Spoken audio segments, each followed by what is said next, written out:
Beralih ke informasi lain, Saudara, Polda Kalimantan Selatan menetapkan 7 tersangka yang ditangkap di berbagai wilayah karena terbukti mengedarkan pil yang diduga dicampurkan dengan kecubung. Sebelumnya, 2 warga tewas dan 47 lainnya dirawat di rumah sakit jiwa akibat keracunan kecubung. Setelah menangkap 4 tersangka di Banjarmasin, Polda Kalimantan Selatan mengungkap tambahan 3 tersangka lain yang berdomisili di Kota Banjarbaru dan Kabupaten Hulu Sungai Tengah. Sehingga total tersangka yakni sebanyak 7 orang dengan barang bukti berupa puluhan ribu butir pil putih tanpa merek. Ketujuh pelaku ditetapkan tersangka karena terbukti mengedarkan pil yang diduga dicampurkan dengan kecubung yang telah menewaskan 2 orang dan 47 lainnya dirawat di Rumah Sakit Jiwa Sambang Lihum. Polisi hingga kini masih melakukan uji lab terhadap sampel obat untuk memastikan apakah ada kandungan kecubung dalam obat yang diedarkan oleh para tersangka.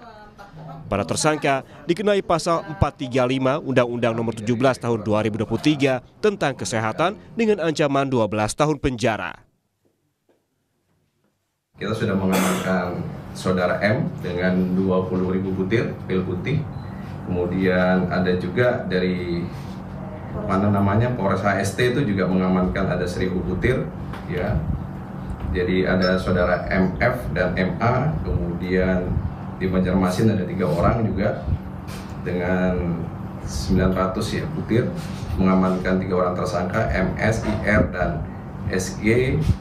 Kemudian di Banjarbaru juga mengamankan 1 orang tersangka itu atas nama NH nih, ya, BB-nya 600 butir.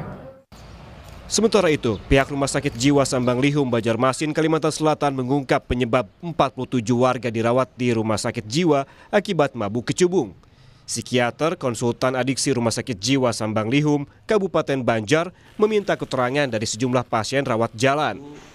Pasien mengaku mengonsumsi 2 hingga 5 butir obat jenis tertentu yang dibeli secara bebas dengan penjual yang sama dan dicampur dengan kecubung. Kita menduga itu menggunakan kecubung karena gejalanya mirip dengan penggunaan kecubung.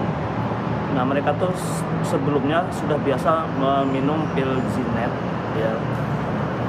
Kemudian dengan penjual yang sama dikatakan ini ada obat baru, ya, ada yang mengatakan ini pil Zinet baru, ada yang mengatakan pil koplo baru, dan dikatakan ini lebih baik daripada sebelumnya, sehingga mereka tertarik untuk mencobanya. Sebelumnya, akibat mengonsumsi kecubung, dilaporkan 2 orang tewas dan 47 warga lainnya harus dirawat di Rumah Sakit Jiwa Sambang Lihum.